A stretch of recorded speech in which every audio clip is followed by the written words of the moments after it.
A lot of people who watched me and the other teachers in the movie The Secret, I think simplified the law of attraction into thinking that all you've got to do is think about making more money, believe that you can achieve earning more money, and then more money is going to be attracted to you somehow through some mysterious process, almost as if thinking and believing is the only thing that's needed in order to make the money that you want to make. And I think a lot of people were set off on the wrong path to making the law of attraction work for them. And so let me give you a couple of things on how you can exponentially attract more money through understanding a little bit more about energy, a little bit more about the process of manifestation. Need motivation? Watch a Top 10 with Believe Nation. Hey, it's Carmichael, and I make these videos because in my first business, I was making $300 a month. I quit on my business partner, and the thing that saved me was studying the stories of super successful entrepreneurs. So I hope that this story today helps give you the motivation you need, because I still need it too myself. So today, let's learn from one of the best, John Assaraf, and my take on his top 10 rules of success. Enjoy. If you're ready, when we go to the fundamental fact that everything is energy, you are energy, the computer or cell phone you're watching me on is made up of tiny little bits of photons, vibrating packets of energy. We call that quanta. But if it was just enough to think and believe, that money's going to be attracted to you, everybody would be rich, wouldn't they? They'd have beautiful houses, nice cars, they go on vacations everywhere, and there would be a financial abundance windfall for everybody. But why do most people who believe in the law of attraction not end up being rich financially? And the answer is it's a little bit more complex than the surface of what was covered in the movie. So let me give you a couple of things to think about and do. When we're dealing with money, you've got to remember, yes, money is just an idea. We used coins and chocolates and seashells and livestock, and we bartered and traded, one thing for another, like bread for teeth cleaning, or working on a horse's hooves, for something that somebody else needed in a small village or town. So going back in time to the beginning, of when we even came up with this concept of money, money was created as a means of exchange between people. Money wasn't ever thought of as something that just popped into your lap or into your life just because you were meditating or visualizing, or hoping and praying and wishing that you had more money. It's a means of exchange. However, there are some things to focus on. If money is energy, and let's call that the spiritual side of energy, and we know that there is more than enough money for everybody. There's signs of money in cash and coins and golds and buildings and real estate, in products and services that represent money. We know there's more than enough of it. The key to getting the law of attraction into motion is thinking of it slightly differently. And instead of thinking of the law of attraction as something that, is attracted to you like a magnet, think of it as the law of resonance, something that when you become in resonance with, then there is more than enough. And so the question is, how do I become in resonance with more money? So first and foremost, I want to teach you a model called SEMP, S-E-M-P, and it stands for spiritual, emotional, mental, and physical. And since you're into the law of attraction, you probably believe that everything is energy and that there is a spiritual side to your being and a governance of this incredible, universe and planets, etc. So let's assume that the spiritual intelligence is within you and within everybody else and in all things and all places at all times. It's omnipotent and omnipresent, right? And as I say this, my chimes are dinging. Maybe that's because that's the truth. Well, what if That's the beginning of the law of attraction. Get in resonance with abundance. Get in resonance with the genius part of yourself. Get in resonance with the people, the tools, the resources that are here right now that will help you achieve more income, more wealth. Part one. Part two is the E part of SEMP, emotions.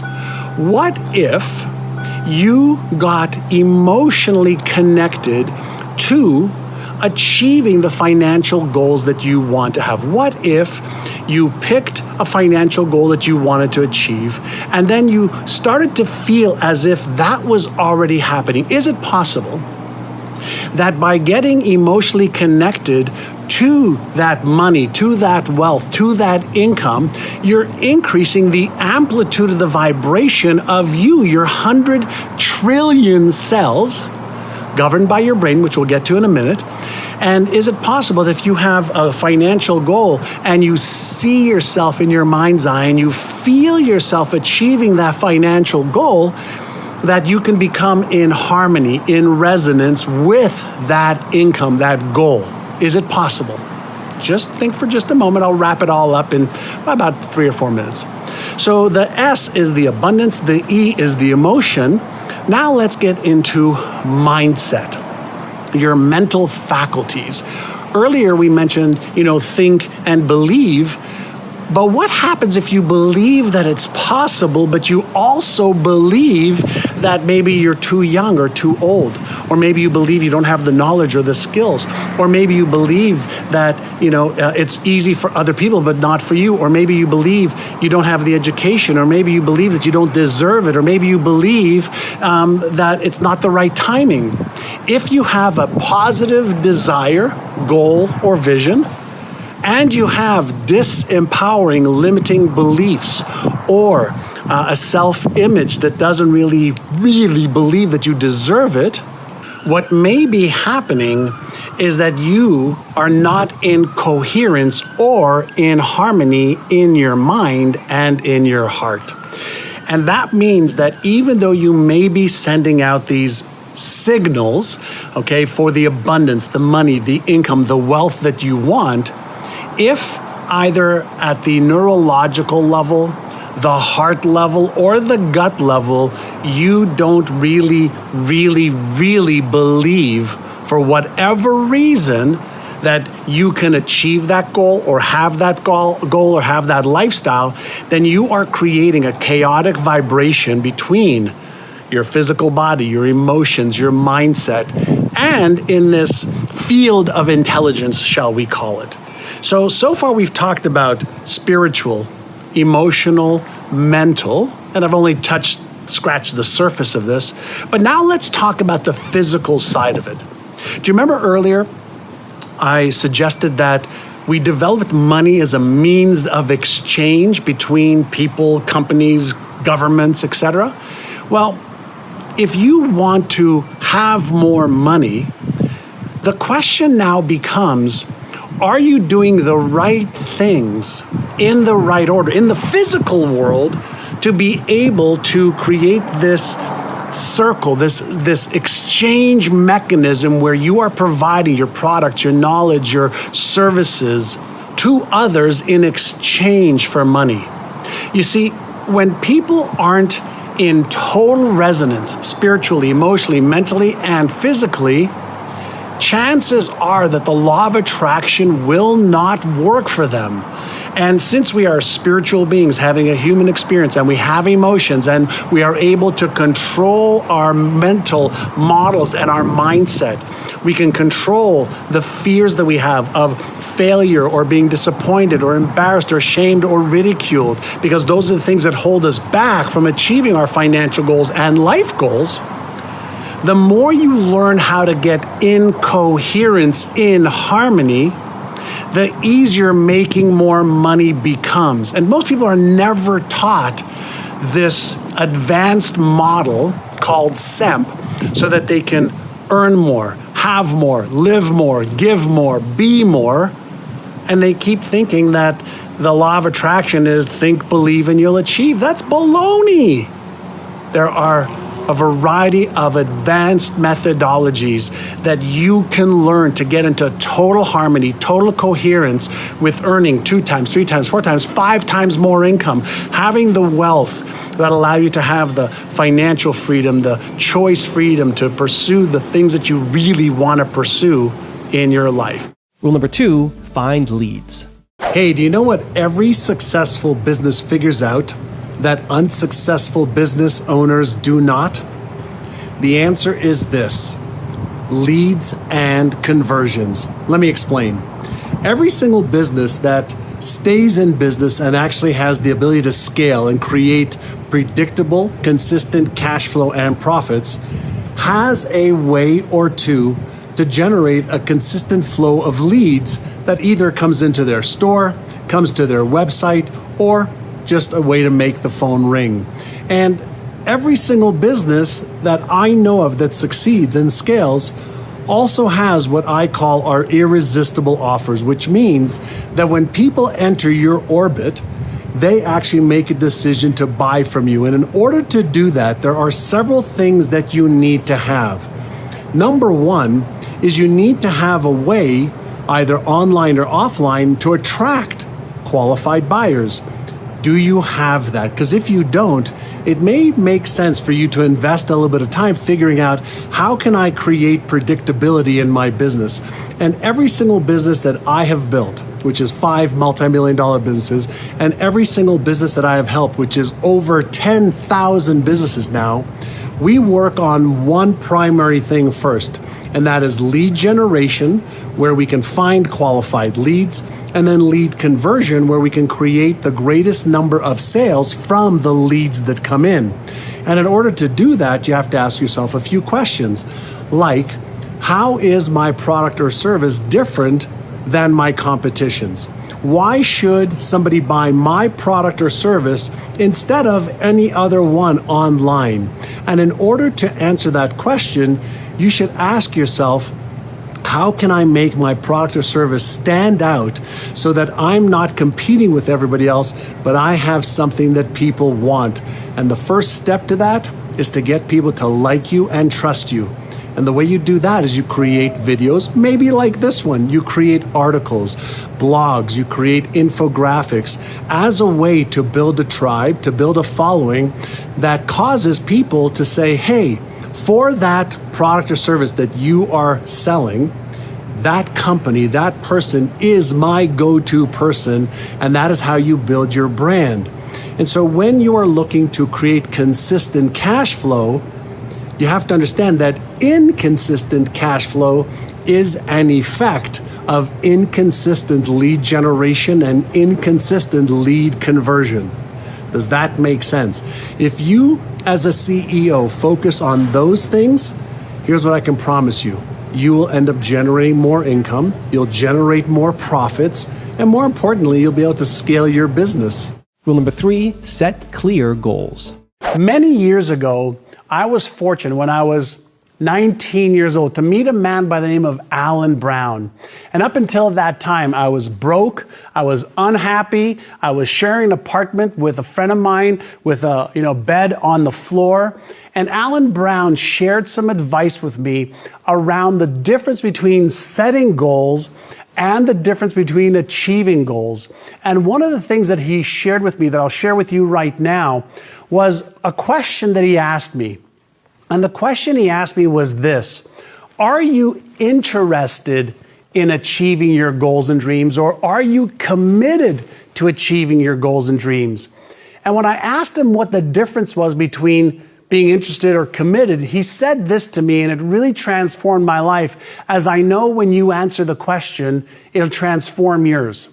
He said to me, if you're interested, you will do what's convenient. You will come up with excuses. You'll allow your past or your present circumstances to control what you think and what you do. He said, if you are committed, you will do whatever it takes, and you'll upgrade your knowledge and your skills, and you'll take action in spite of the doubts or fears or the lack of confidence or certainty that you have. And as a result of him sharing with me a few key techniques that I'll share with you in this video series, I was able to achieve at 19 years old my first goal of earning $35,000 in my first year selling real estate way back when. And so here is something for you to consider. The first step for you to achieve your goals has to do with having absolute clarity and focus on exactly what your bullseye is, the goal that you want to achieve. And there's a lot of reasons for that, but the number one reason is because when you set a goal that's absolutely clear, you're actually giving your brain the instruction of what you want it to focus on. And there's a genius part of your brain that when you focus on your goal every day, it goes to work to help you develop the strategies and the tactics that you need to achieve your goals. And what I see most people doing is they set their goals based on their present circumstances and what they already know how to achieve, what they already believe they can achieve, and they set their goals based on their comfort levels. And the real success-minded people, they set goals that they don't yet know how to achieve. They set goals that make them feel uncomfortable. They set goals that causes a little anxiety or stress, and then they go about learning what they need to know and what they need to do and how they need to do it.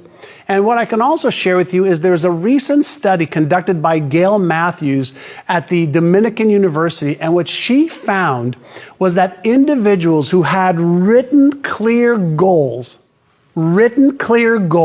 achieved their goals 50% more of the time than those without written goals. 50% more of the time just by writing your goals down and having clarity. So your first assignment is to write your goals down for what you want to achieve financially, in health, in wealth, in relationships, your career, business, charitable contribution. Get absolutely clear. So that's your first little exercise before our next video. The second thing that I know works brilliantly well is if you look at those goals every day, but also ask yourself, why do I want to achieve those goals? Why? Because if you have a big reason why, then you will actually come up with how you can do it. And you can come up with what you have to do every single day. Think about this for just a moment to make the point clear. If, let's say, I said to you that you have a goal that you want to achieve, let's say, of making 2 or 3 times more income in the next 12 months. And you said to me, but I don't know how to achieve it. But I said to you, you have to achieve it in 12 months. And as a matter of fact, if you don't achieve it in 12 months, you're not going to be able to see the person that you love the most in the world at the end of that 12-month period of time. If that was really the case and you couldn't see that person, would you think differently? Would you overcome your fears? Would you learn the skills, the knowledge? Would you learn and do whatever you had to do if you knew you wouldn't see the person you love the most? Well, the answer for the 99% of the people in the world was, of course I would do what I have to do. Well, that is one of the key differentiators between people who set goals versus people who don't. Not only do people who set goals have them in writing, which gives them a 50% better chance of achieving those goals, but when you combine that with having a big reason why you will achieve those goals, you increase your chances dramatically to achieving it. And you give yourself the emotional fuel that is necessary to do what needs to be done to achieve what you want to achieve. Rule number 4, have the right mindset. In the time I've been alive, I've been through several recessions. I've been through a lot of ups and downs, highs and lows, but I've never, ever seen so much uncertainty, unpredictability, so much stress, so many people worried, so many people with so much anxiety around what's happening in the world right now. And whether it's, coronavirus, whether it's people's jobs, whether it's people's businesses, whether it's the political stuff that's going on right now. It's creating so much of these feelings that people don't know how to manage. People don't know how to release that tension that's building up within them like a pressure cooker, and this chaos that's happening within people's hearts and minds is something that I've never seen it. And what I do know is there are some people that are doing well. They're focusing on their health. They're focusing on how they make their businesses stronger. They're focusing on taking the time to write their book. They're taking the time to become a coach. They're taking the time to leap into starting their own business. And there are companies and people that are doing better in these crazy times. And I can't help but, think that some people have an innate ability to do that kind of stuff, and other people struggle a little bit more. And I wonder whether is it lack of skill? Is it a lack of knowledge? Is it a lack of coaching? Is it a lack of desire? I don't think it's a lack of desire. I think that every one of us wants to do well. We want to have more, be more, give more, love more, and we really want to have a really great life. And I think some people are stuck just because they don't know what to do. One of the things I can share with you, having built some successful companies and also failing with some companies, having been unhealthy and having been super healthy, having been through 2 divorces to finally be in a marriage for 21 years with my wife, Maria, and raising 2 children. There's one thing that I know can help even in these crazy times. Can you guess what it is? Mindset. Let me explain what I'm thinking about. It's easy for us to focus on all the that's going on that isn't right in the world, all the stuff that's not to our taste, all the stuff that's uncertain, unpredictable. That's really, really easy for us to get hyper fixated, especially with everything that we're watching on TV, listening to. The podcasts are all talking about it, the newspapers, the news feeds, Instagrams and YouTubes. Everybody's talking about how bad things are. But I also know that you and I can focus on, what can I do about this? How can I be healthier, happier, wealthier? Is it possible that your trillion-dollar brain has the ability to focus and achieve more in times of crisis, in times of uncertainty? I know the answer is yes. So a couple things that may help you. First and foremost, if you're feeling anxiety or stressed or uncertain about your current circumstances or your future, one of the ways to deactivate that stress center in your brain is simply taking 6 deep breaths. In through your nose gently. Actually, go ahead and do it with me right now. In through your nose as slowly as you can. And out through your mouth as slowly as you can. Again.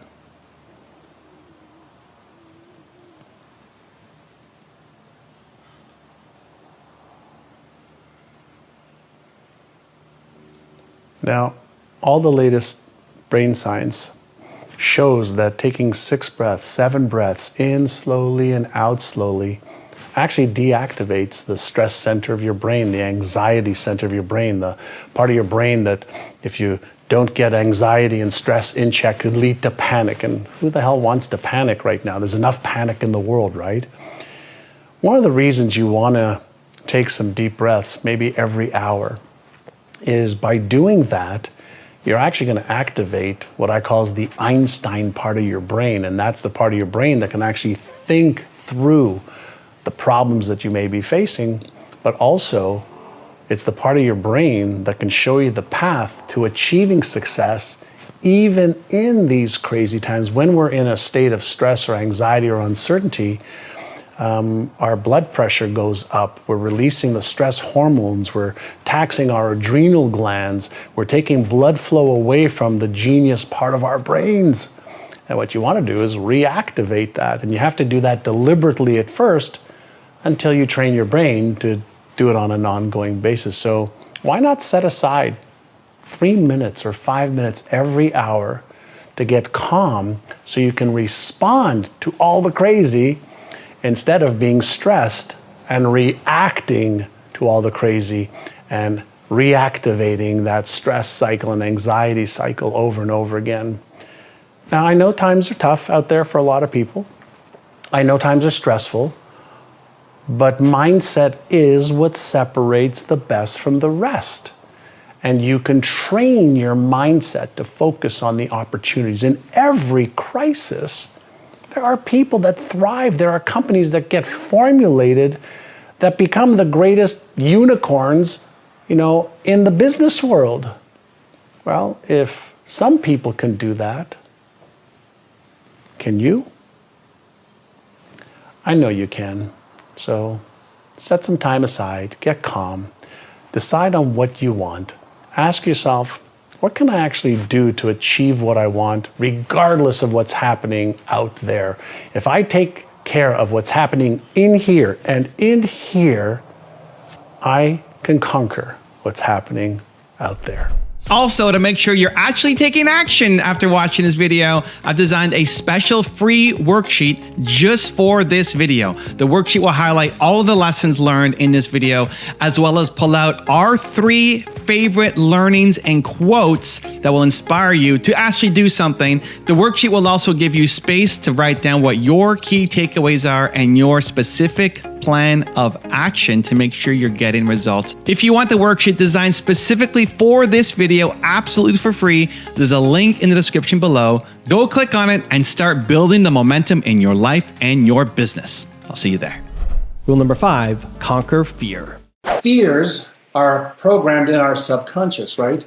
So fight, flight, freeze mode, the amygdala response, right? Or the amygdala automatic reaction. So some are rational, some are irrational. Why do you think we have such a highly sensitive fear response in our brain? Frankenstein part of the brain? Yeah, fear of failure is one of them, right? So fear of failure. So is it really the failure that we're afraid of, or is it the meaning that we give the failure? So if I fail, what does it mean or say about me? I want you to go deeper than the surface, right? So if I fail, what does it mean about me? Think about the meaning that we give things. Are there people that know that failure leads to learning, learning leads to success? Are there people that feel that failure leads to learning, learning leads to success, and therefore they want to fail forward? Right? Is it possible? Yes or yes? Fear of criticism. So when somebody criticizes me, what does that mean? Does it mean you're not good enough? Does it mean you're not smart enough? Does it mean you're not worthy? What does it mean if somebody criticizes you? Right? So what does it mean? Right? So somebody criticizes you or what you do. So if you care about what somebody thinks of you, doesn't that mean that your self-image doesn't think enough about you, so what they think about you overrides or meets what you think about you? Think beneath the surface of the ordinary, right? So fear of judgment. So if you judge me, then what does it mean? What does it mean? I want you to say, oh, it means I'm not good enough. Therefore, if somebody says something to you, they judge you, then you feel you're not good enough, which means it's a self-esteem issue. What has to happen in order for you to feel good enough so that you don't give a shit what somebody else says about you? Rule number 6, discover your purpose. It takes a little bit of time to sit with yourself quietly to discover what your life purpose is really all about.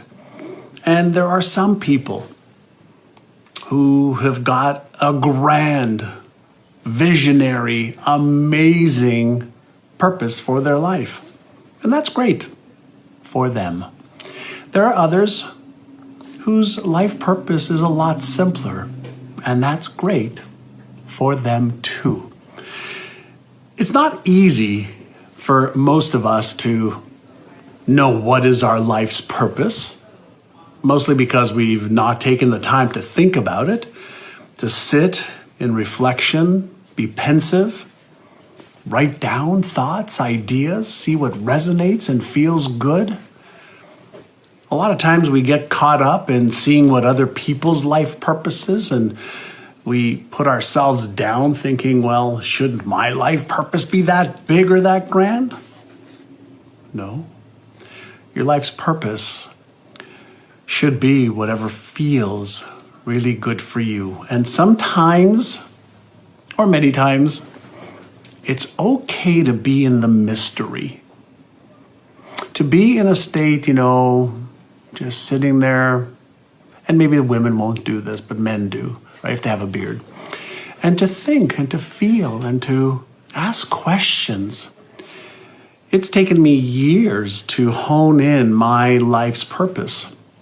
And I'll read it to you. I've got it here on my computer, and I'll share with you the steps that I took to get it, okay? Really succinct and precise for me. My life's purpose. The purpose of my life is to live and authentically experience it as fully as possible.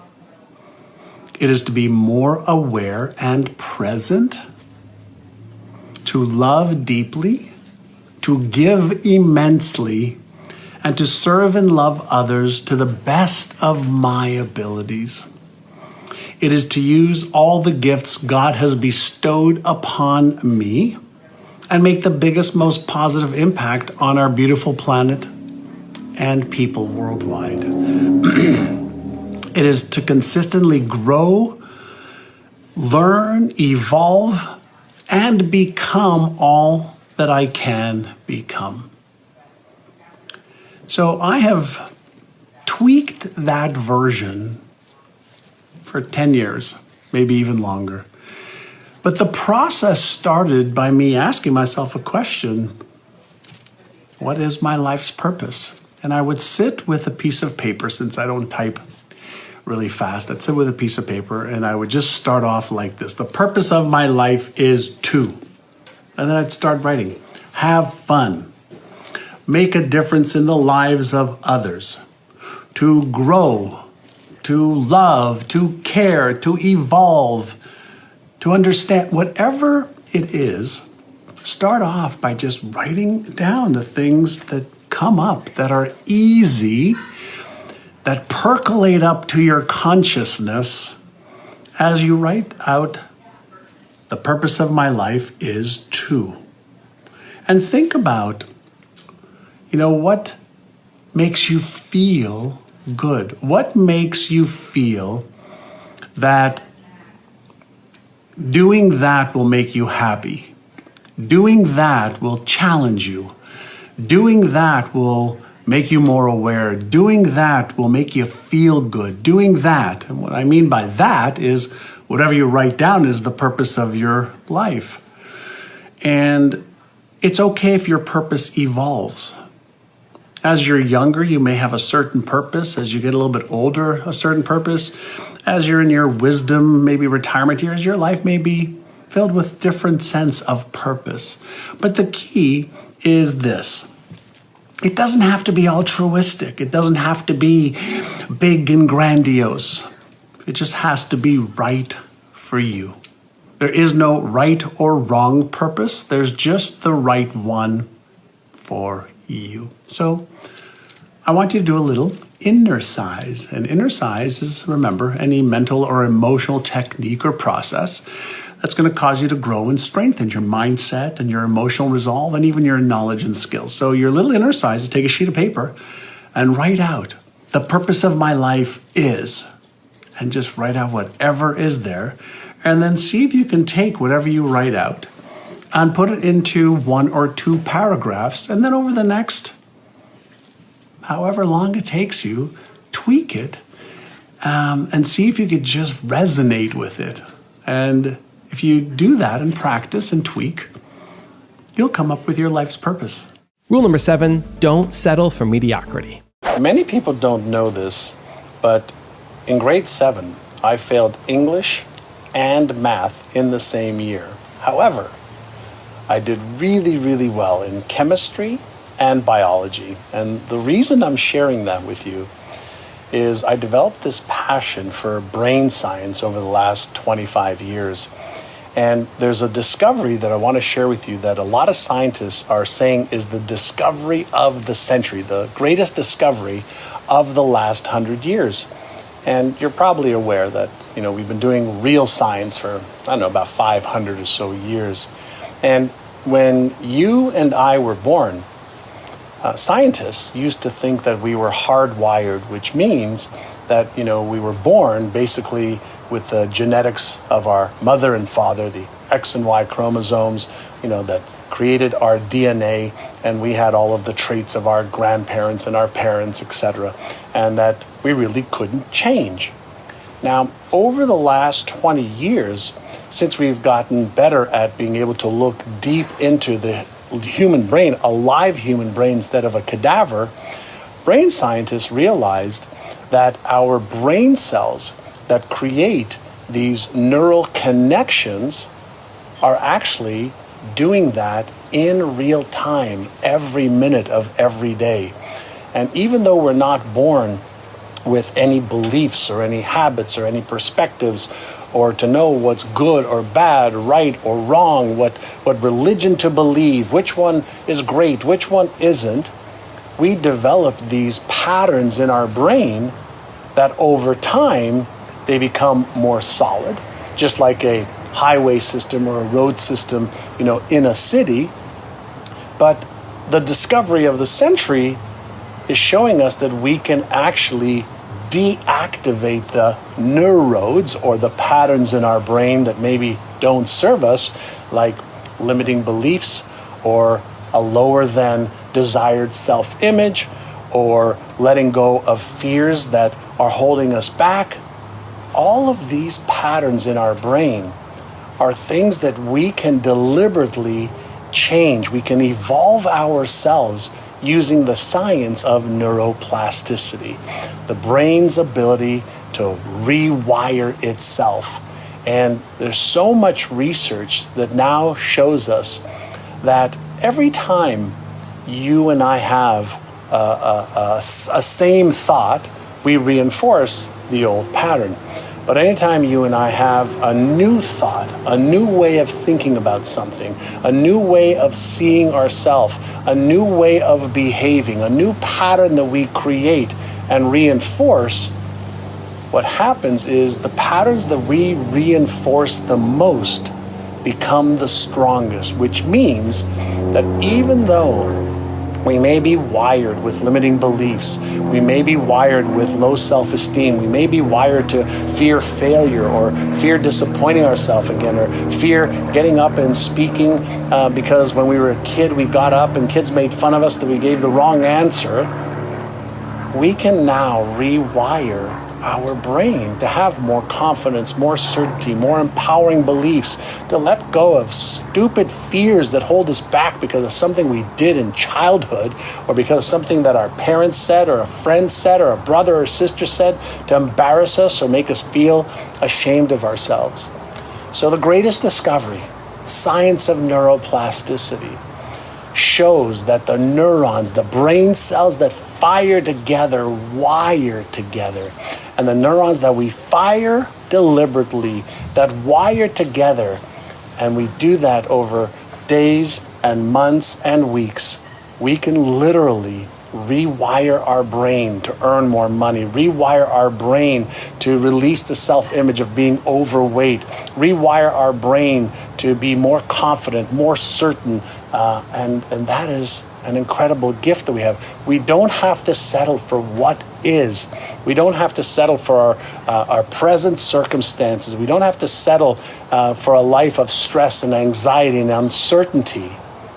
What we can settle for is our unlimited potential. What we can settle for is the ability for us to reinvent ourselves, to reinvest in ourselves, to deliberately and consciously evolve ourselves by thinking the thoughts that we want to think, by feeling the emotions we want to feel, by behaving in ways that match the success that we want. And if we do that for a week, for a month, for 2 months, for 3 months, we deliberately break free of the old patterns and create new ones and reinforce those. Is it possible that then our brain goes to work for us and it deletes or distorts all the old shit that holds us back, and it starts to help us create the most amazing life that we want?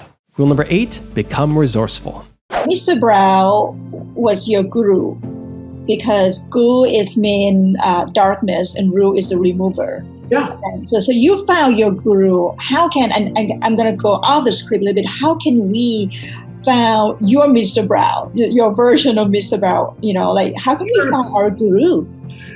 Well, there are a variety of different ways to find ways to remove the darkness. We can read.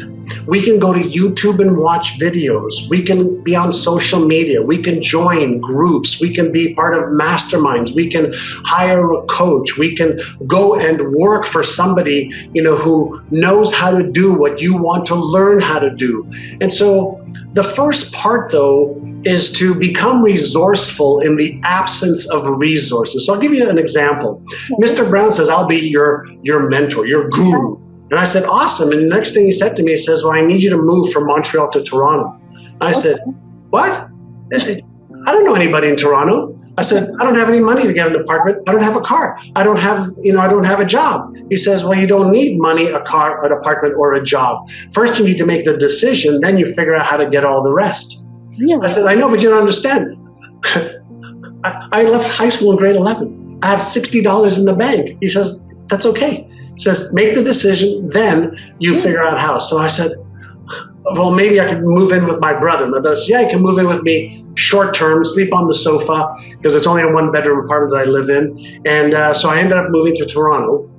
And then right after that, at the same sentence, the same lunch that I had with him, he said, and I need you to enroll in the real estate school that costs $500, and it starts on April the 20th. And this was in 1980, just to give you an example. Oh, I was born.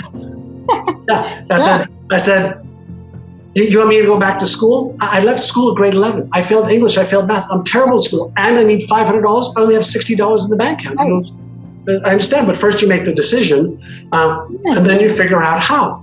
I said, Mr. Brown, I don't have any money. I can't make the decision, to go into school. He says, oh, yes, you can. He says, many people think that you have to have the tools, the knowledge, the skills, the resources before you make the decision. And he said, John F. Kennedy made a decision to put a man safely on the moon and return him back to Earth before we even had the technology to be able to do that.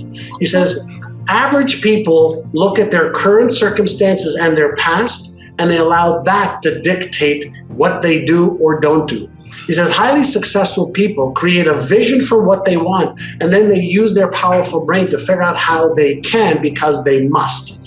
So I said, fine, I'll find the money. Well, my brother then said, well, I can lend you $100. My mother lent me some money. My sister lent me some money. 3 weeks later, I moved to Toronto, took the real estate course. 5 weeks later, I passed the real estate test because I studied every day and he showed me how to.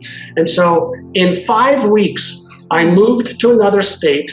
I found the money for a course I didn't have money for. I passed the test even though I thought I wasn't very smart. I became a licensed real estate agent, all because I made a commitment to doing it, even though I didn't know how, even though I didn't have the resources, the financial or non-financial resources.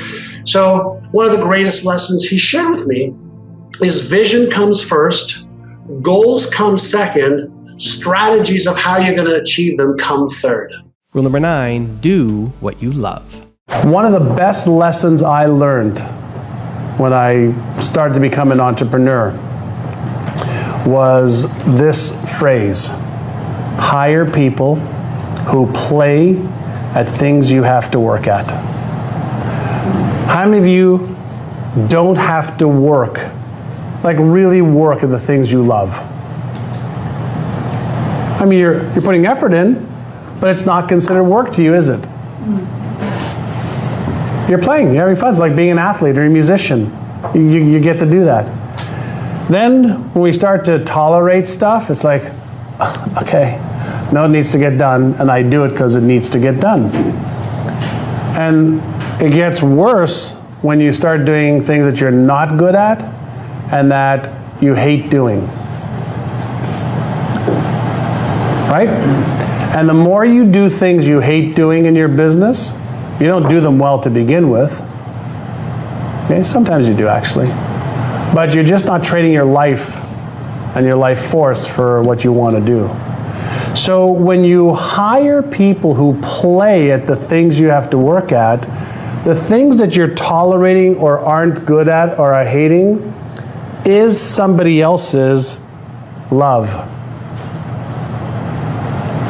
And when you can get people on your team that you either partner with, barter with, defer payment to, or pay, and you focus on your core as much as possible, that's where you have the most fun growing your company.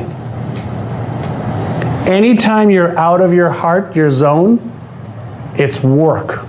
It's hard. It's stressful.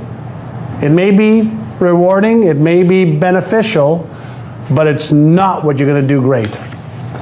Never, ever, I'll qualify the never. You can do something you hate really, really well. It's just not worth the trade. You just end up procrastinating about it. Yeah, you procrastinate, you excuse, you do all of the stuff. And so the reason I want to take you to this, exercise, some of the stuff that we're going to be talking about that needs to get done, you as the CEO of your own company, you just need to make sure it gets done. What I don't want any of you to think or feel is that you're adding 20 more jobs to what you're already doing. But if you can look at this list here and go, okay, I want to do more of that stuff in the middle. Now let's use our intelligence and our thinking to say, okay, great, how do we do the stuff, or how do I get the stuff done that I'm tolerating right now? How do I get the stuff done that I don't want to do? I hate it. And what I want you to stop thinking about is, well, I can't afford it. I don't know how.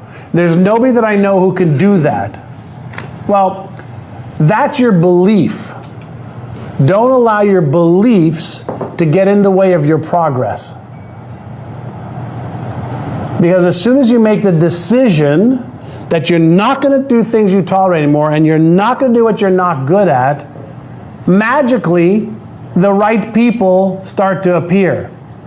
And if the magical people don't start to appear, then you can ask yourself a question, great, if I don't want to do the stuff I'm tolerating, and I look at my financial and non-financial ability, and what I value and what I want to do and don't want to do, what is a strategy to get that done? How can I versus why I can't thinking? So who can I get to help me? What's the right process? What's the right system? What's the right way to compensate them? If you take your circumstances, throw them out the window as far as giving you excuses, and you come up with a different plan, you could solve every one of these problems. Not everybody works for money. Not everybody, people work for free. There's scores of organizations and people that are willing to lend you their time, their money, their expertise. You just have to make the decisions of what you're willing to do and not do, and what you want to trade your time for, and do more of that. And if you start to ask better questions, better answers appear. Even if you say, I don't want to do this anymore, can anybody help me figure out how I can get that done by somebody else? See, when somebody else is in their area of love, of what they love and play at, Your work is easy for them. Hard for you, easy for them. But the key is the thinking and the belief that you can build your business this way. You don't have to be in the possession of the specialized knowledge or process or money or system or anything. You have to be the director to build your business this way. And what happens is you end up doing what you do that you love better and better and better and better because you get more time to do it. And rule number 10, the last one before some very special bonus clips, is have clarity. How many of you would hire an architect to build your dream home and then say, just go build what you want? Hey, Rick Dilliot, nice to see you on. Like, how many of you would do that? Would you just say to the architect, build me a home that you like? Or would you be clear, okay, with the architect on exactly what it is you want? Which one? Which one would you do? Just give them the direction, just build what you want, or here's specifically what I want. The greatest architect in the whole universe is your brain, right? This is the greatest imagination center in the world. This is the greatest planner in the world. And if you don't give your brain the instructions of what you need, and if you don't commit it to writing, then you're not going to be able to take the inspired action every single day. So you want to have clarity first above all else. Clarity for health and wealth and relationship and career and business and fun and experiences and charity and all of the things that you need to create in order to make your life the masterpiece that you want it to be. So if you haven't taken the time to design what an exceptional life is like, then you are not serious enough about having an exceptional life. And I'm sorry that I have to tell you that, but the more specific you are, the easier it is to start achieving it. Now, here's a question I want to ask you. I want you to think about any area of your life, whether it's your health, your wealth, your relationship, your career, business, anything you want. Think of a goal that you want to achieve, all right? Think of a goal you want to achieve. Now, answer this question. Now, type in your answer. Has somebody either in your neighborhood, your city, or your country, neighborhood, city, or country, has somebody already achieved that? Has somebody already achieved the goal that you want in either health or wealth or relationship or career or business? Has somebody already achieved it? Just type in, John, yes, somebody's achieved it. So I see Natalia, yes. We got a couple happy faces. Great, so come on. So Holly, you say yes, Gabby. So somebody's already achieved it, right? So somebody's lost the weight and kept it off. Somebody's found a great relationship that they're happy in. Somebody's making the money that you want to make. Somebody's built the business that you want to build. Somebody's written the book that you want to write. Somebody is connected spiritually like you would like to have a connection. So somebody's already achieved it, right? So if somebody's already achieved it, that means so can you, because the how to achieve it already exists. But if you're not clear, okay, on what an exceptional life is for you, how can you come up with what do you need to learn? What do you need to do? How should you think? How do you manage your emotions? So let me ask you a question.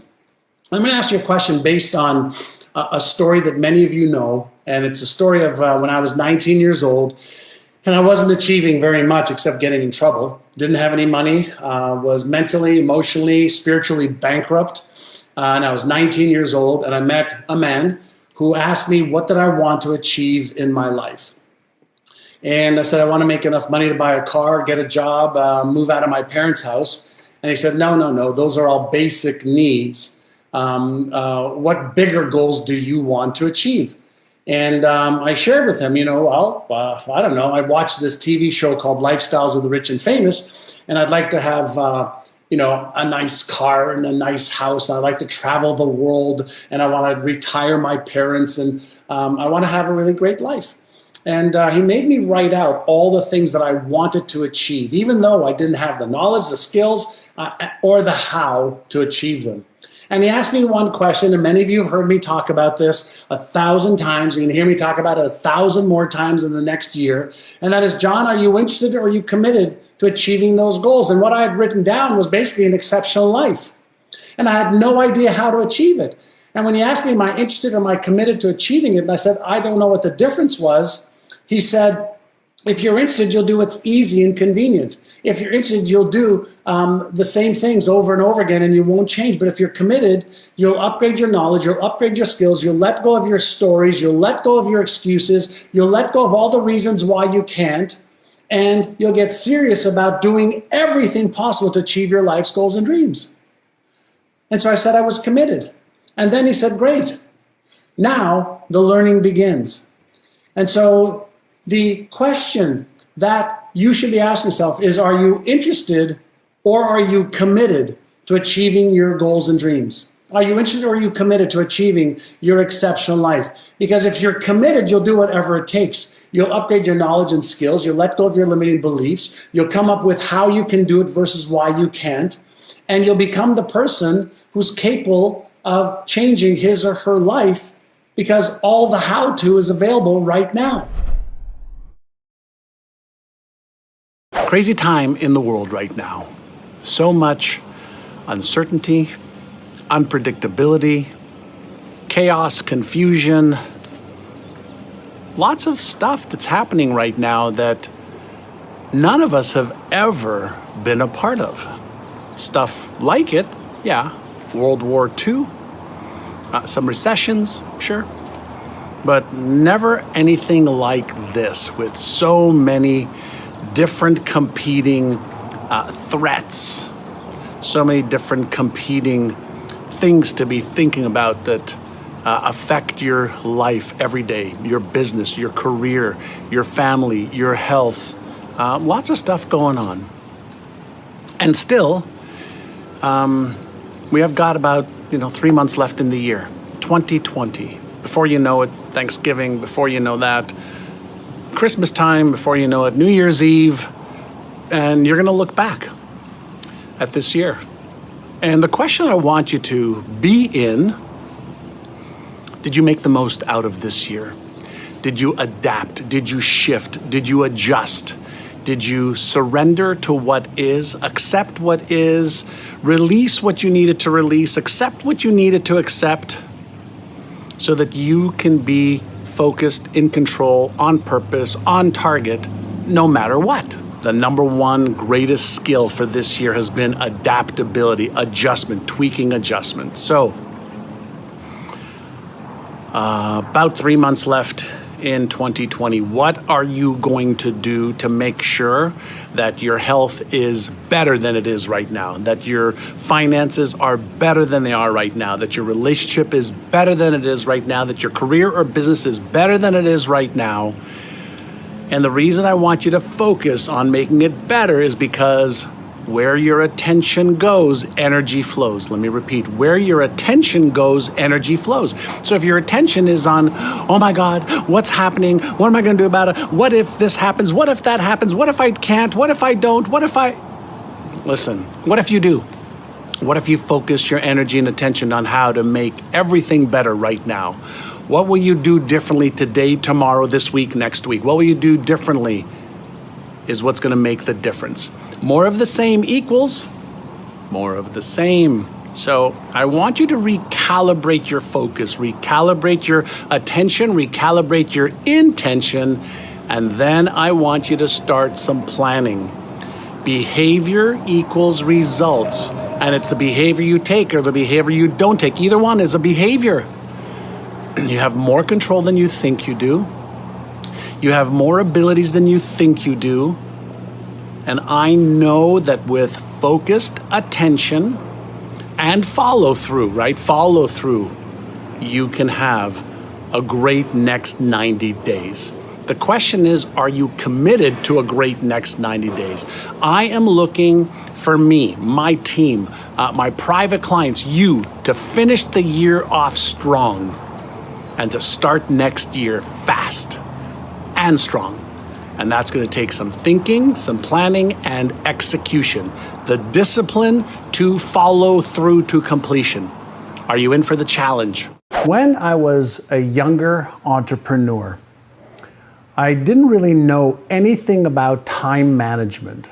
And I later came out to find that there is no such thing as time management. And I'll explain in just a second. I'll come back to that.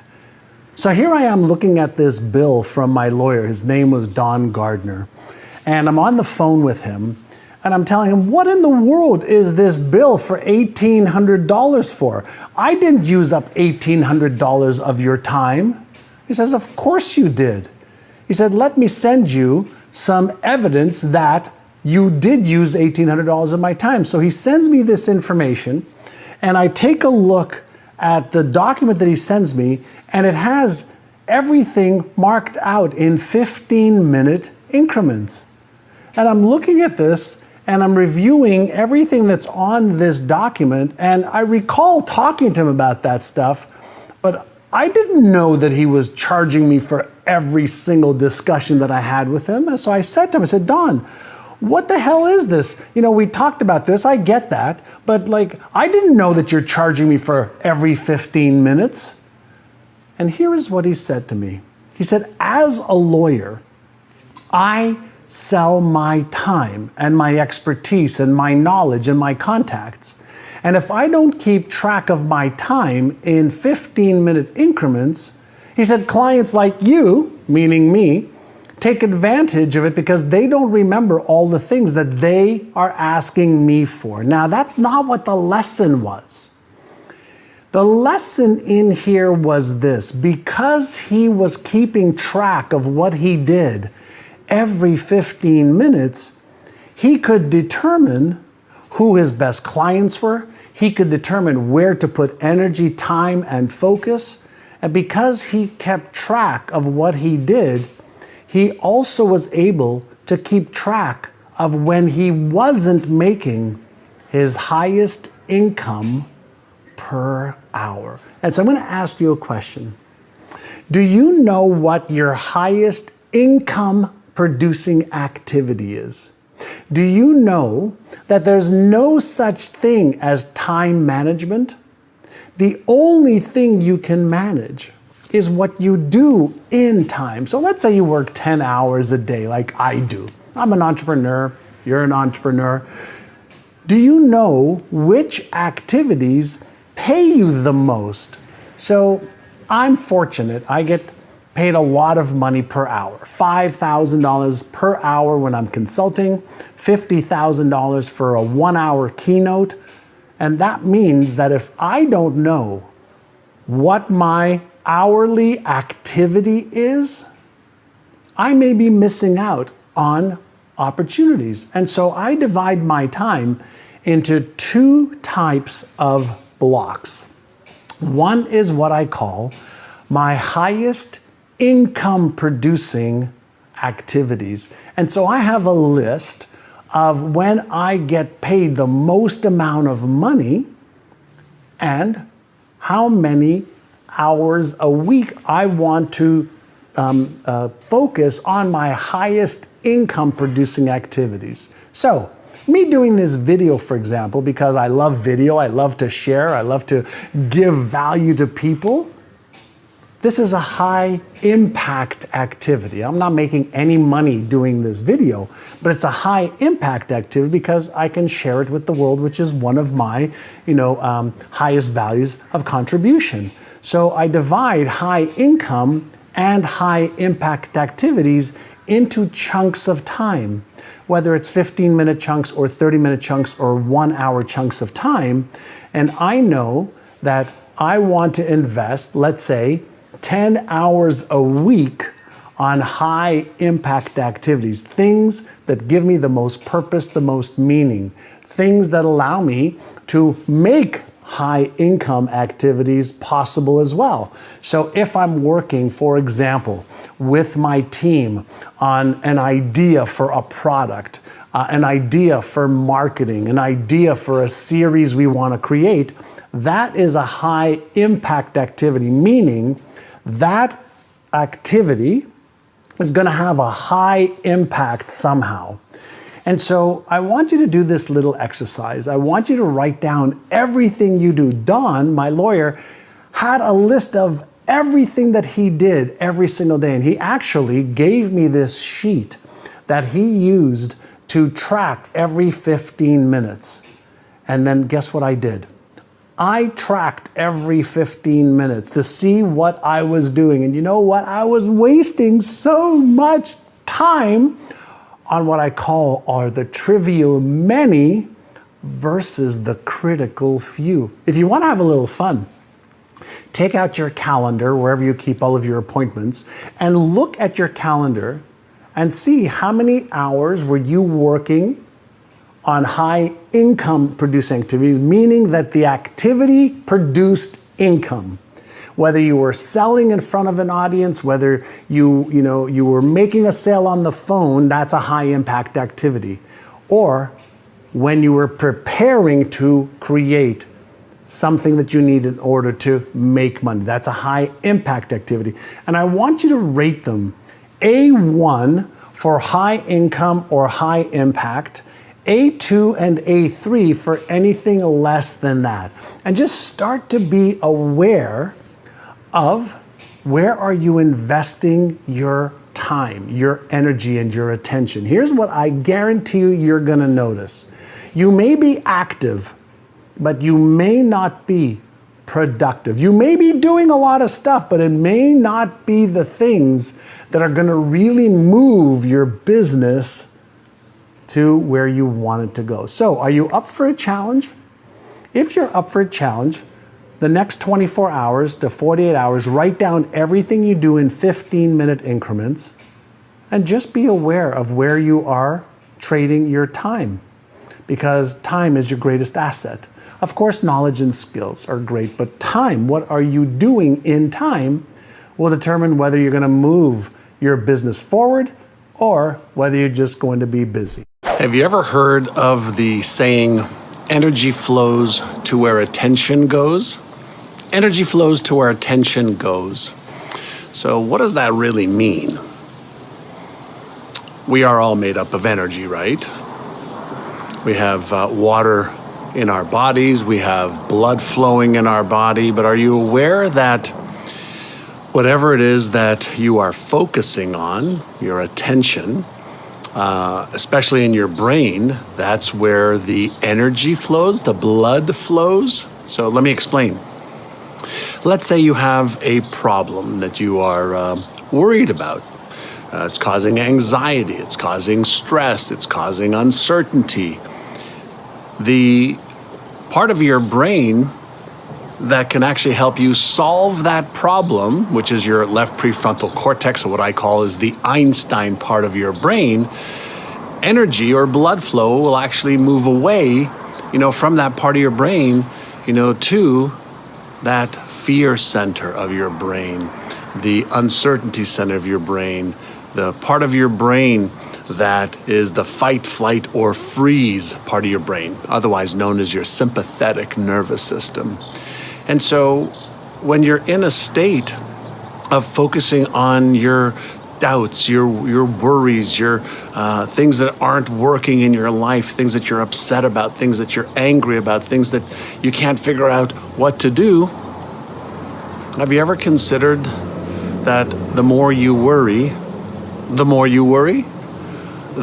you give energy to what it is that you really don't like or don't want to feel or don't want to do?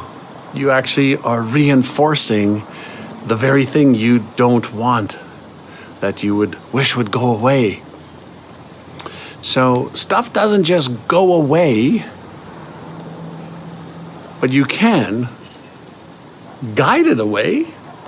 And so the question is, how do you restore energy, flow, back to that genius left prefrontal cortex, Einstein part of your brain that I like to call it? And a simple exercise is whenever you're feeling stress, anxiety, doubt, worry, or any of the disempowering feelings and emotions, Have you ever just thought about stopping, being aware, calming yourself down instead of exciting you into the worry? One of the easiest way to do that is something that you did from the second you were born. Your breath, right? Your breath in through your nose. Slowly, slowly, slowly, slowly. Out through your mouth, slowly, slowly, slowly. And I like to breathe out through my mouth like I'm breathing out through a straw so I can focus my attention here versus allowing my brain to run rampant with thoughts. So, one more time.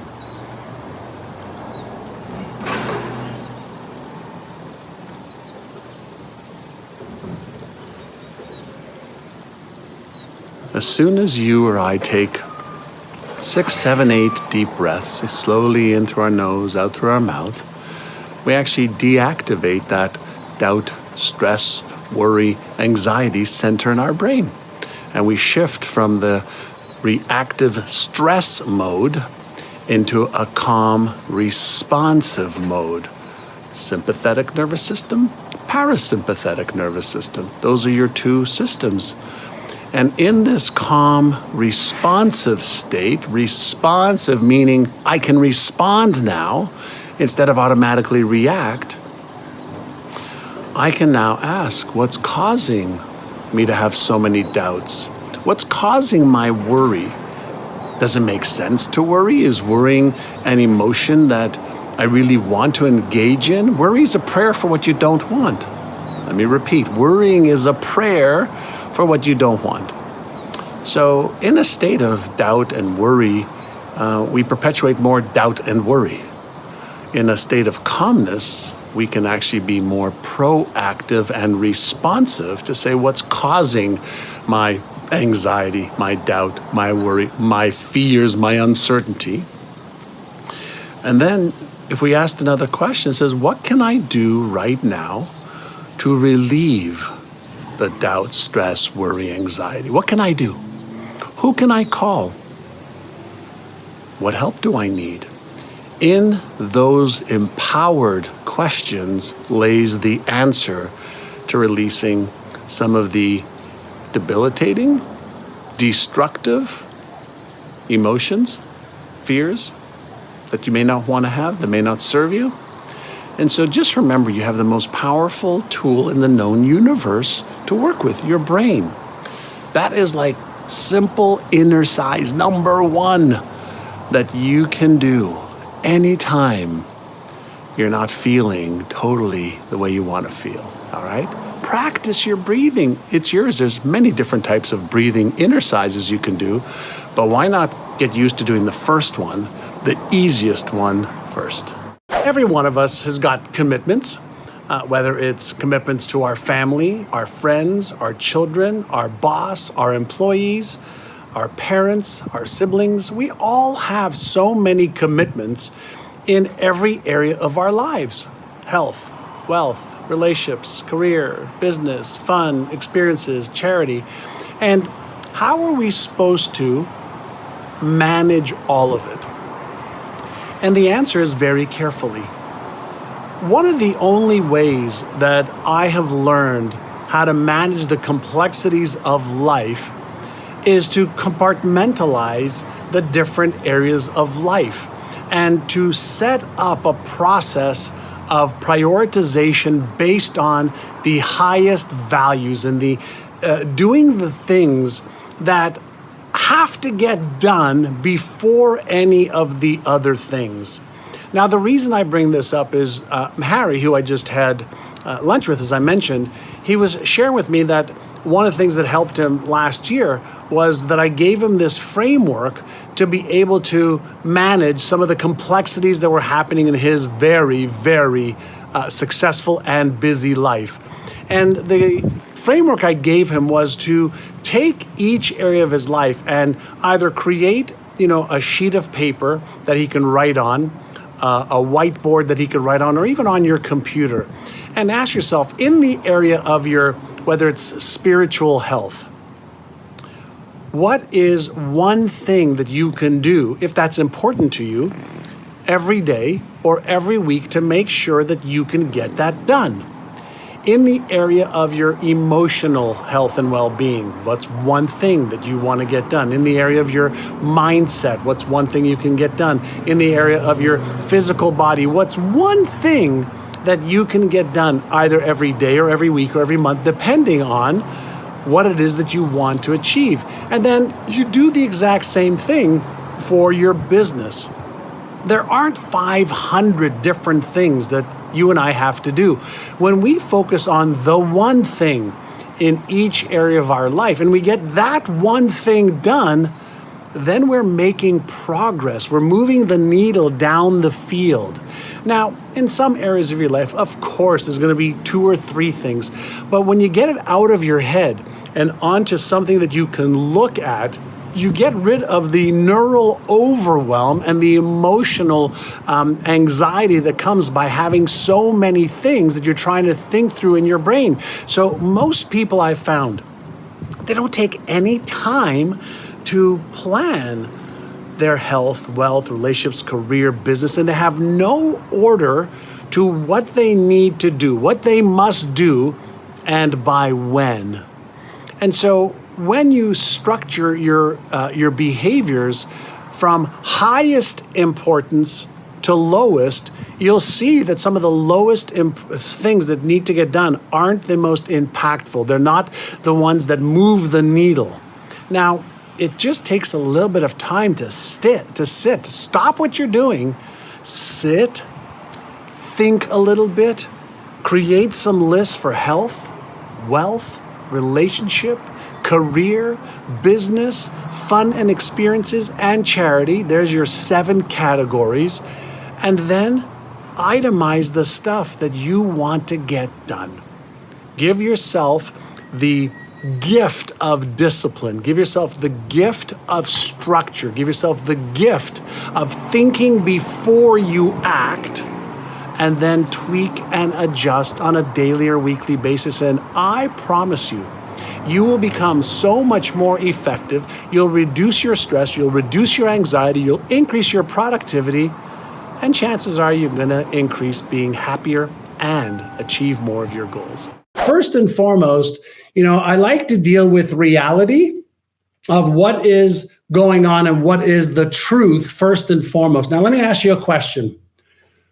Would you agree that times of uncertainty, times maybe of fear for some people, times of stress for some people, is also a time for us to learn how to adapt? Isn't adaptation one of the greatest skills, that we as humans can learn? And many years ago when I was in the Galapagos Islands, I bought a hat. And if you have ever been to the Galapagos, you'll know that it's like going back 5 million years. And there's a saying there, and I got this hat, says adapt or die. Why?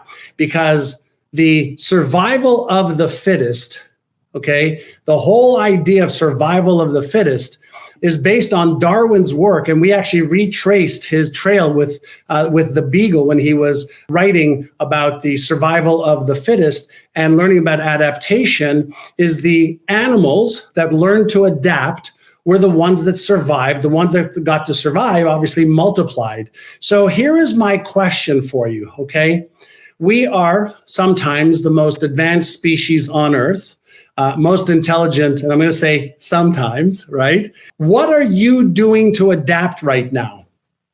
What are you doing to adapt right now? What are you doing to adapt mentally? What are you doing to adapt emotionally? What are you doing to adapt physically? What are you doing to adapt spiritually? What are you doing to adapt financially? Right? Those are the 5 places of adaptation, right? So spiritually, emotionally, mentally, physically, financially. So what are you doing, to adapt? Right? What are you doing to adapt? When there are things happening in our environment, whose responsibility is it to adapt? Right, so let me share something with you. If it's true that adaptation is a skill, right? If it's true that, as a human species, we have the ability to adapt, let me give you a couple of things that may help, okay? And I like that. Praying, yeah. Share with me, what you're doing. Divergent, I guess you didn't like my comments because you're still here, right? So share with me, how do you manage, let's start with number one, how do you manage your mindset to go from being reactive to being responsive? Is that something that every one of us can do? When we're reacting, it's usually without any thought, right? It's usually without any thought. When we're responding, it's usually because of thought, right? And I don't mean just thoughts, I mean thinking. So the way I like to do it is say, here's what's happening, whether it's, interest rates, the market crashing, COVID, monkeypox, the Texas shooting, which please, let's say some prayers to all of the families, that are going through this nightmare right now. But what can we do, what you and I can do to respond instead of react, right? So naturally, depending on the situation, we may react in anger. And that's a part of our fight, flight response, right? We're going to act out of anger and blame and shame and guilt. That's right. But we may act in a state of fear, right? Fear is a protective state, since the number one priority of our brain is to avoid any pain or discomfort, but also to make sure that anything that is happening around us, right, is managed for survival and safety. Survival and safety. Every one of us is 100% self-disciplined already to our current thought patterns, emotional patterns, and behavioral patterns, which obviously are responsible for our results. So my question for you today is this: do you have the right disciplines? Do you have the right disciplines to set goals, create plans, and achieve them? Do you have the right disciplines to prime your brain with your vision, your goals, and your plans for the day every day? Do you have the right discipline to review your day at the end of the day to see what did you do well? What could be tweaked so that tomorrow is even better? Do you take time on Sunday nights for maybe 30 or 40 minutes to plan your week so that you're not reacting to stuff, but you're planned, you're organized, you're in action that's deliberate versus reactive? That's another discipline. Do you take time every month to review your month? Do you take time every quarter to review your quarter? Do you take time at the end of each year to review the whole year and then to plan your vision for the next year, your goals for the next year? Now, these little disciplines are what I call keystone disciplines, or keystone behaviors and habits that set you up for success. And so I like to consistently ask myself, do I have the right keystone habits, the big things, that swing, the little hinges that swing the big doors? So a couple things I can tell you that really work for me is taking the time to think, to plan, to review my results, and in a state of no blaming myself, no shaming myself, no feeling guilty, no justifying, no wishing I wish it was different or better or this or that, just in a pure state of awareness, I tweak and adjust and tweak and adjust and tweak and adjust and tweak and adjust. And here's what happens. What you'll discover is you're going to be on course a lot of the time. You're going to be off course some of the time. But when you take the time to recognize if your thoughts are aligned with your vision and your goals, are your emotions, your things that cause you to take action are not aligned with your vision and goals, are the behaviors that you're taking aligned with achieving those goals? Now, when you're in a constant state of review, tweak, adjust, behave, review, tweak, adjust, behave, that is a self-disciplined action and habit that will lead you to achieve every one of your health, wealth, relationships, career, business, charitable, every goal you have. The how to achieve the goal is the easiest part. Getting yourself to take the inspired action because you have a big reason why you must is really what you need to work on, because we all are going to have challenges. We're going to have failures. We're going to have days we feel like on top of the world, and other days we feel like, oh man, I just don't even feel like getting out of bed. That's okay. That's normal. That's called being human. But if you have the self-discipline to get up and do a little bit, to get up and adjust and tweak, then you win the game more than you lose the game. Think about athletics for just a moment. To make it into the Hall of Fame, for example, in baseball, you will not hit 3 out of 10 balls. You will not hit them. You will not get on base. That means you're failing, so to speak, 7 out of 10 times. But to make it to the Hall of Fame, the best of the best, all you need to do is get on base 3 times. So a lot of people have a misunderstanding of success, and that is that you succeed every single minute, every single hour, every single day. And that's not true. Right?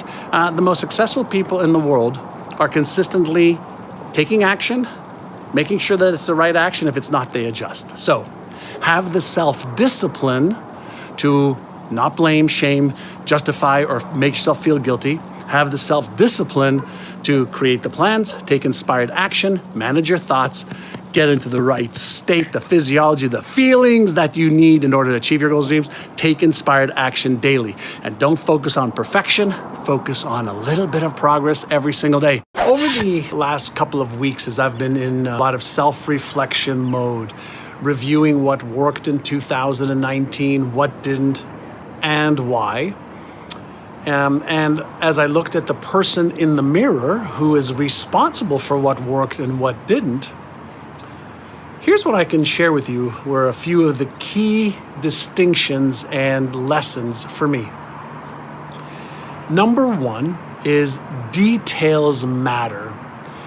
The goals that I had in 2019, where I was really clear on the outcome and the specifics of how I was going to achieve it, and I built into my calendar the review process to see whether I'm on track or off track and to determine why.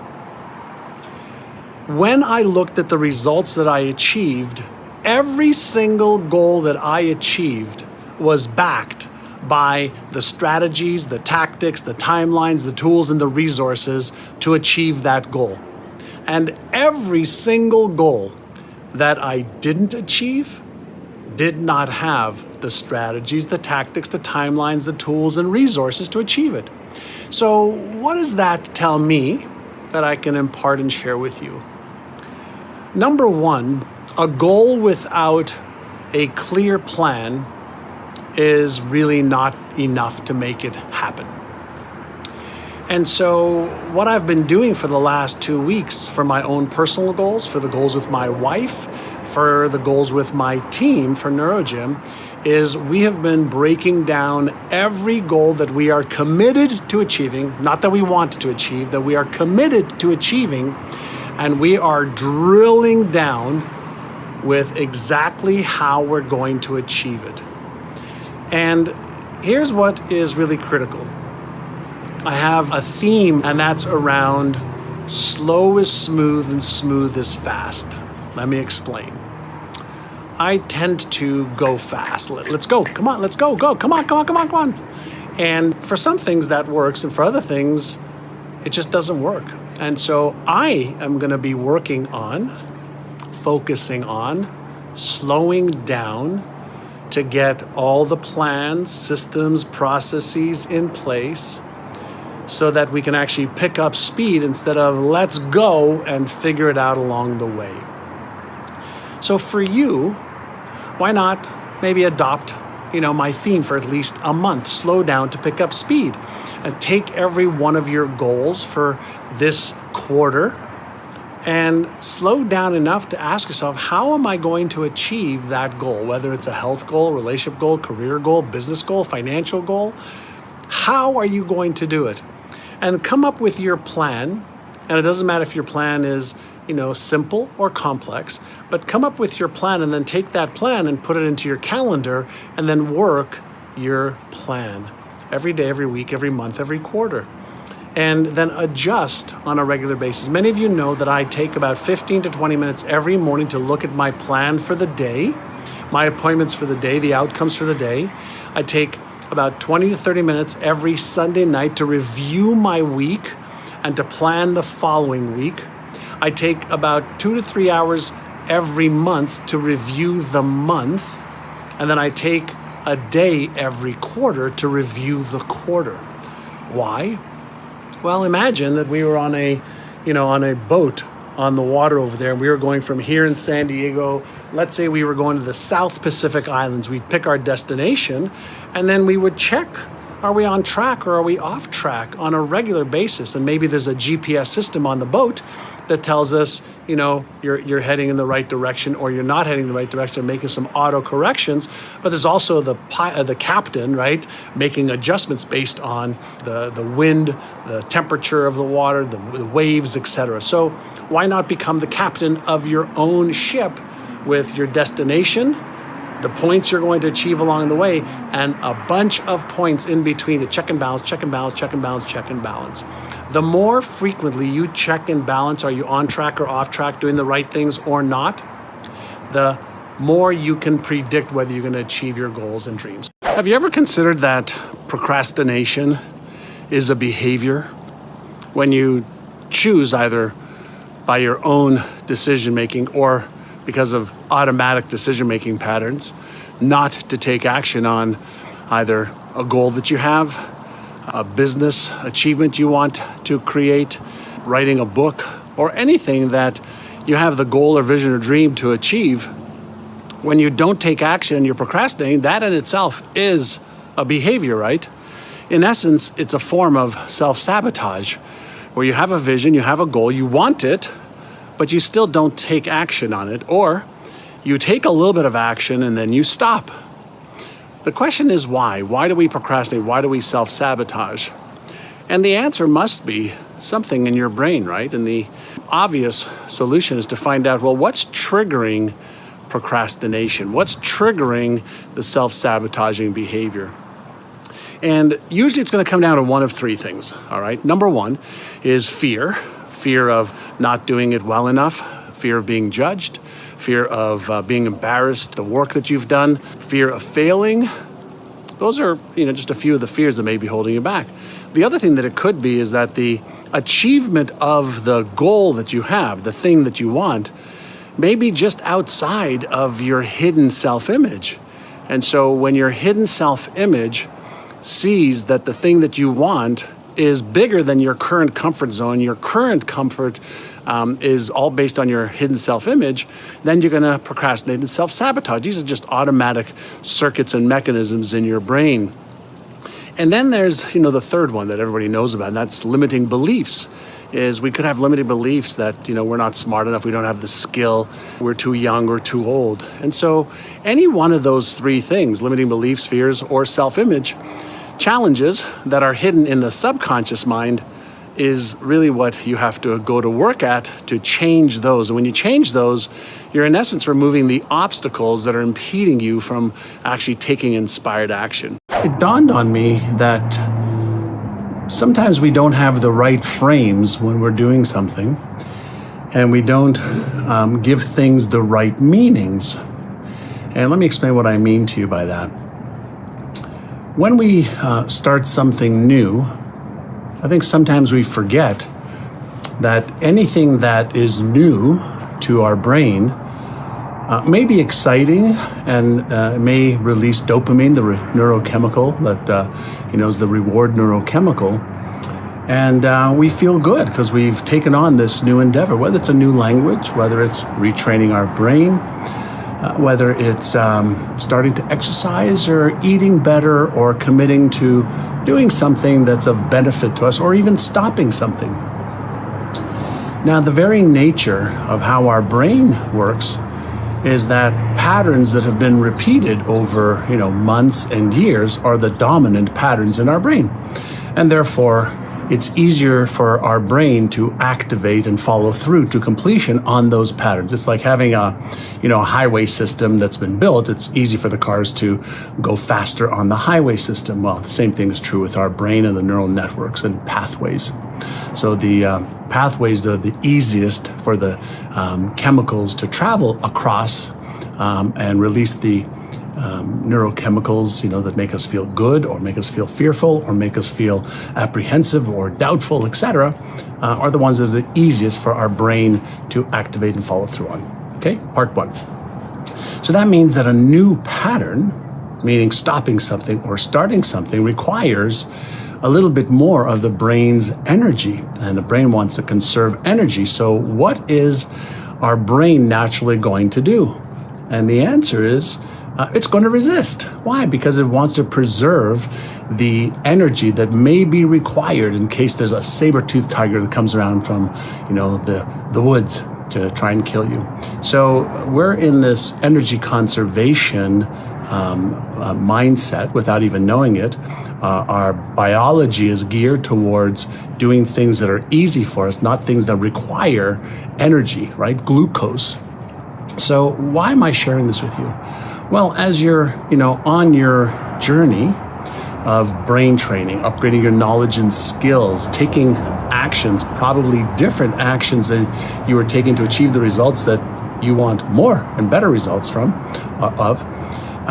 requires you accessing higher cortical functions and a higher level of awareness, especially, pay close attention, especially when you feel resistance. Now, I came out here, I still have my workout gloves on, because as I was doing some ab work, as I was doing, some bench press and flies for my chest, one of the things that dawned on me is most people do things that they're comfortable doing, but in order to get stronger from a cardiovascular perspective, you have to challenge yourself, mix up your routines. You've got to go a little bit longer, a little bit harder, on the days that you want to expand your capabilities. So in the world of, doing weights for strength training or building muscle, there are certain techniques to use and certain strategies to use, including rest, right? Muscles built in the rest phase. So let me explain what I'm talking about. I think you know where I'm going with this. When I, let's say, do a bench press or a fly, or I walk up a hill, the place where it's the hardest, where there's resistance, where I want to quit and stop and I'm breathing heavier, I just can't do another rep, that's the point of the growth. And the more you practice at that place, right, the resistance, the point of I want to quit, I can't do it anymore, that is how you expand your capacity. Resistance happens when you're at the edges of your capacity. Now, it could be mental edges, emotional edges, physical edges, financial edges. And how does it show up?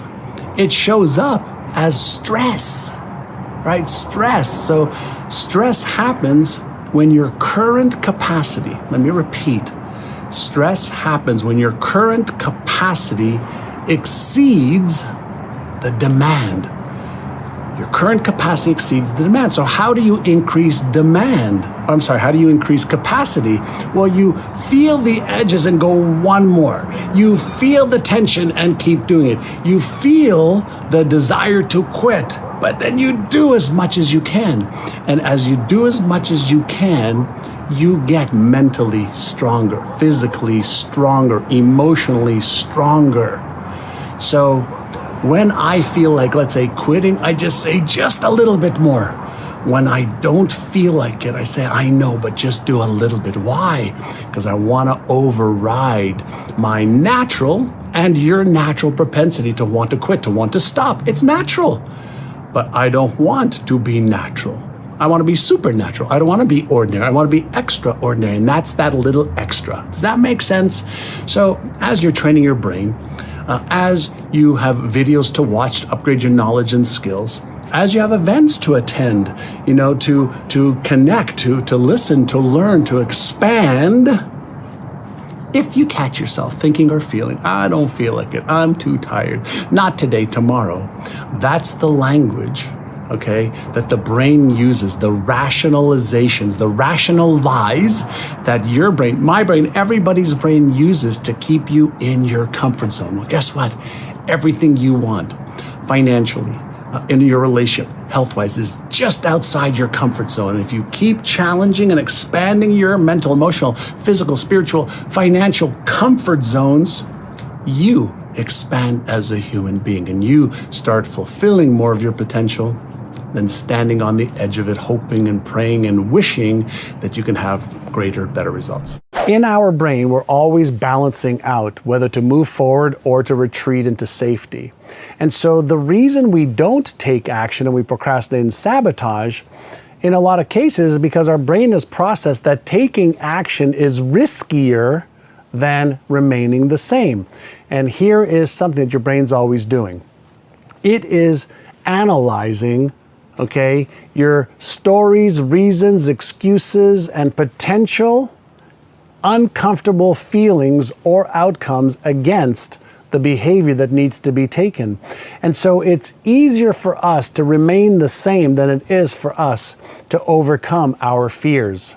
It's easier for us to remain the same versus overcome our limiting beliefs. It's easier for us to remain the same versus challenging our self-esteem, self-worth stories and excuses. So when you have a big must, why you must achieve that goal, and when that must is bigger than your self-image, your stories, your excuses, or your fears, that is when you will take action. So you have to create leverage with your big must or musts. And so when you have your 5 big musts and you compare them against remaining the same or the fear of failure or the fear of being embarrassed, ashamed, ridiculed, or judged, when your must is bigger than those things, that's when you'll take inspired action.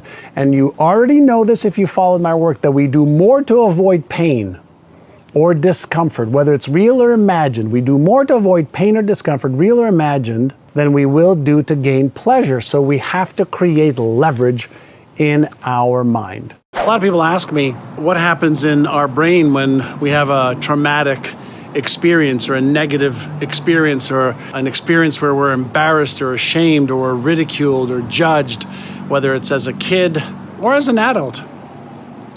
Well, as you know, the neurons that fire together wire together, right?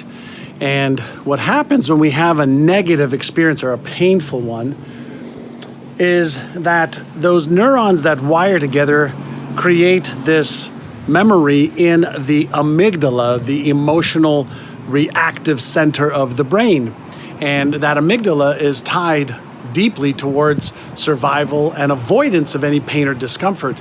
So it is one of the most refined parts of our brain, the amygdala, the emotional response center of our brain. When we have a pleasurable experience, that gets more wired in the hippocampus part of our brain. And so why do we avoid things that might cause us pain or discomfort? Well, that's just the way we're wired. And we will move further and further and further away from something and faster away from something than we will move towards gaining the pleasure. It's just the way the circuitry is working. And so what we need to understand is the circuits work perfectly. And that means that your brain works perfectly. Now, the key is to become better at recognizing and managing emotions. And for that, we have the 4R process, right? Recognize thoughts, emotions, feelings, sensations, behaviors. When you have an emotion or a feeling that doesn't feel comfortable, breathe 6 deep breaths. You know, that inner size, take 6, calm the circuits. Well, you inner size, breathe your way through it. And then to do inner size number 2, which is Aya, awareness of the thoughts, feelings, emotions, sensations, and behaviors. And it's in the awareness that you have choice, and it's in the choice that you have freedom when you make the choices to take action anyway and to be aware of the old pattern and to disempower it, disengage it. Don't reinforce it, right? If we keep reinforcing these disempowering patterns, then guess what we do? We keep doing them over and over and over. and over again. So recognize, reframe them by giving them a different meaning, release them through breathing, and retrain your brain by taking inspired action anyway. So, there's nothing wrong with your emotions, nothing wrong with your feelings. Some are empowering you, some are disempowering you, some are positive, some are negative, some are constructive, some are destructive. I have emotions, I'm not my emotions. I have feelings, I'm not my feelings. I have a brain, I am not my brain. I can use my brain better. Awareness is what's going to give you choice, and choice is what ultimately will give you the freedom that you want. The more you can create success rituals, processes, and systems, daily success rituals to activate your motivational centers, your emotional centers, and behaviors, the more you can create daily rituals of how you start a day, how you deal with stress during the day, how you plan your day, how you evaluate your day, how you follow through to the end of the day in a process that puts you in a cycle of success, the easier it becomes to achieve success and to make that the default mode of the brain. The fascination that I have is around living in a world right now where we have access to all the how-to. How do I make more money? How do I grow my business? How do I have a great relationship? How do I, find the love of my life? How do I put a rocket ship on Mars? And a lot of people are confusing having information and how to with actually doing it.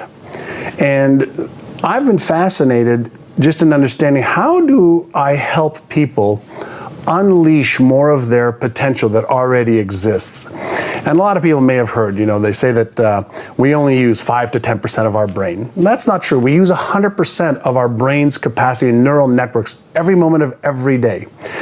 But the potential to use more is there. And so our researchers at NeuroGym really are uncovering how to take the best information from the world of neuropsychology, neuroscience, and give it to everyday people so they can say, okay, how do I overcome my fear of not being good enough, my fear of not being smart enough, my fear of being embarrassed or ridiculed or ashamed, or fear of failure or fear of success. These are all psychological issues that everybody feels, but very few people understand. When I feel that, what do I do about it so that I can unlock more of my potential, so I can actually take more action, first on the things I already know that I could be and should be doing, but I'm not, and next on the behaviors that I could be taking to achieve my success easier and faster. And that's really my passion, is helping people unlock that amazing potential within them. You all know that you have a conscious part of your brain that's responsible for certain things, okay? But then you also have a subconscious part of the brain, subconscious. And so what is this 800-pound gorilla that prevents you from achieving your goals? Like, what is it? Like, what do you think it is about the subconscious that prevents you from achieving your goals when consciously you want to achieve your goals, right? Consciously, you want to achieve your goals. And Kamyar, yeah, we have, right hemisphere and left hemisphere of the brain. And in between, okay, we have something called the corpus callosum that connects both hemispheres. And contrary to popular belief, we're not, left brain dominant or right brain dominant. We use all of our brain every 24 hours. So you don't use only 5 or 10% of your brain. The possibilities are endless. All right. But when you're talking about the gorilla, the subconscious is the, what I talk about in the book, right, is I named it the gorilla. So conscious and subconscious, yes.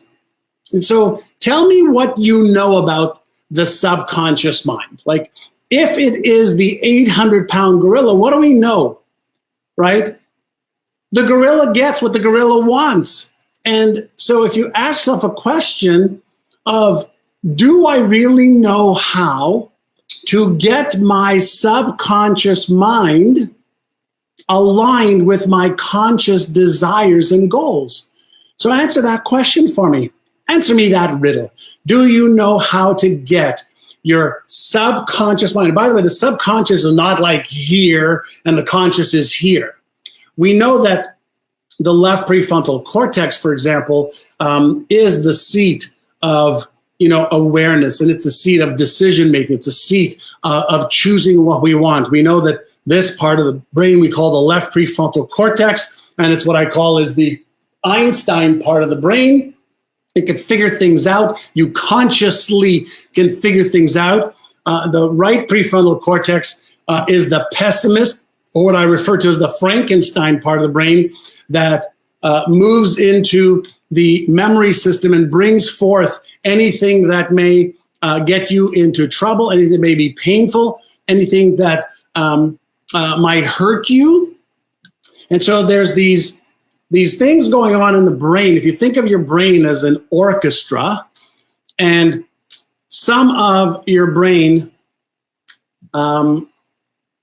is responsible to play certain pieces, and other parts of your brain are there to protect you. When those pieces oppose each other or are not in alignment, then you have chaos. Once you understand that the power center is right within you and you learn how to just use the tools a little bit better, we've got the most powerful 3-pound tool in the world with no user's manual. Right. And so, no user's manual.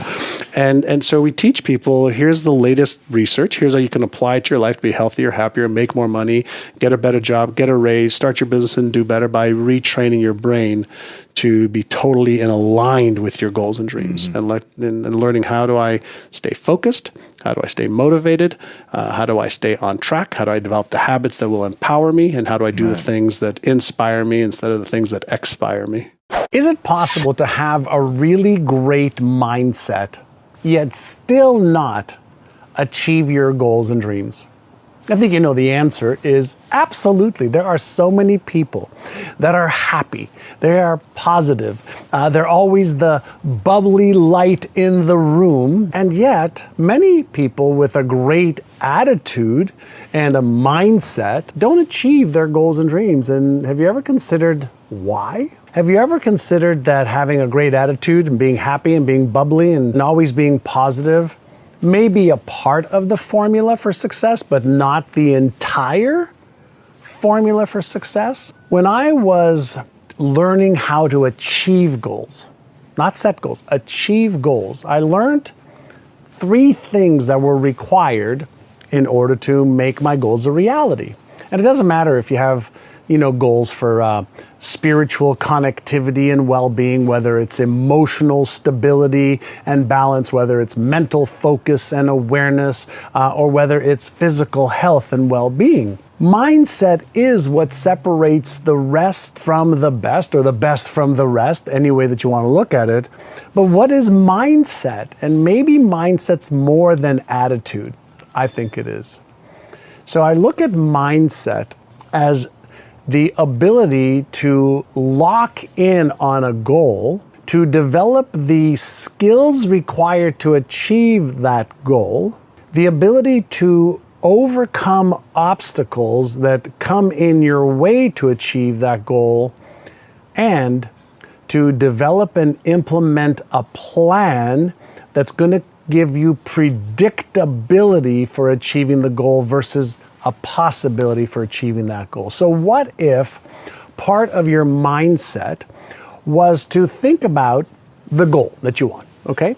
And have the attitude that I'm going to achieve it no matter what. And whatever comes into my way, I'm going to do whatever it takes. I'm going to be persistent. I'm going to be an adaptationist. I'm going to go left, go right, go up, go down, go around. I'm going to do everything possible to achieve that goal.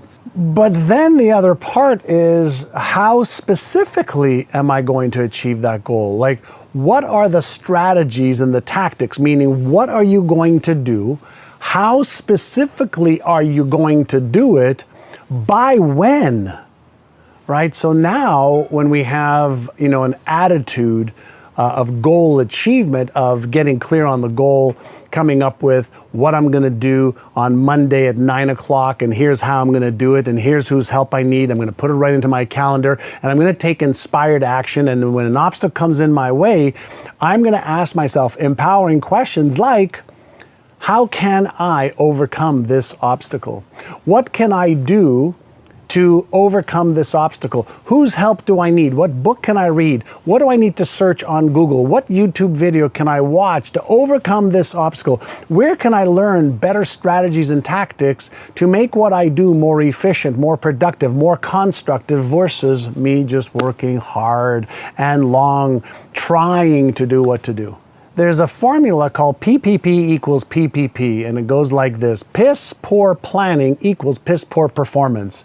And many people, I have found, don't have any real plans for what they're going to do today, this week, this month, this quarter. They show up every morning, without a roadmap to go from where they are to where they want to be by the end of the day. So what are you going to do today to achieve your health goals, your wealth goals, your relationship goals, your career goals, your business goals, your fun goals, the experiences you want, your charitable goals? What are you going to do today or this week to move yourself forward, to make progress every single day? And then what are you going to do to manage your mindset and your emotions? What are you going to do to overcome the obstacles that are in your way, whether they're mental obstacles, physical obstacles, financial obstacles, strategical obstacles, tactical obstacles? Now, you may be watching me right now going, oh my God, there's so much stuff there. Well, yeah, if you want to achieve goals, there's a thinking, there is a feeling, and there's a behavior that gets you there.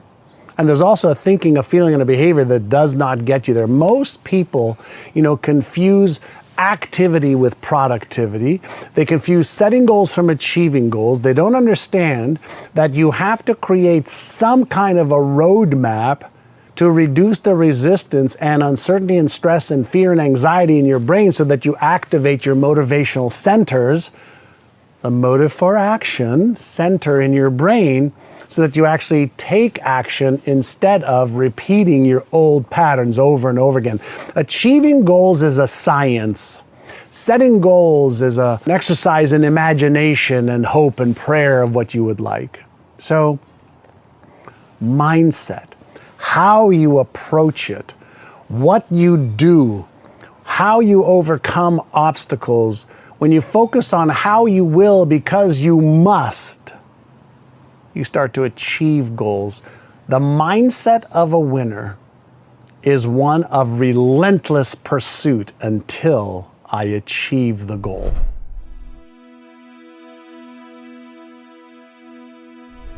Because you made it this far in a video, I want to celebrate you. Most people start and don't finish. Most people never actually follow through. Most people say they want something, but they don't ever do the work to actually get it. But you are different. You are special. Believe Nation, you made it here all the way to the end, and I love you. So as a special celebration, if you put a hashtag believe down in the comments below on this video, I will showcase you and celebrate you somewhere on the screen in a future video because you are awesome. For 10 more amazing rules from Lewis Howes, check the video right there next to me. I think you'll love it.